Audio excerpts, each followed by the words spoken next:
If you need to make mass updates to your clients on jobber.com, I'm going to show you exactly how to do it. It's quick, it's easy, so follow along. So to begin making these mass updates, we're going to go over to the left-hand side and we're going to click on Client. Now, this is where you will be able to access all of your contacts.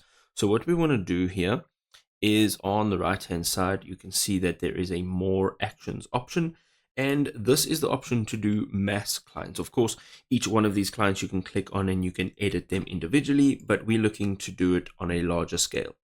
So we want to click on Export Clients, and this will export all of your contacts in a list, and we want to do it in CSV format. So once we click on that, it'll export this in a CSV format. Now, once it's in that CSV format, you can actually open it up. It'll open on Microsoft Excel, and you can actually edit all of the details right over there, and you can change all the details.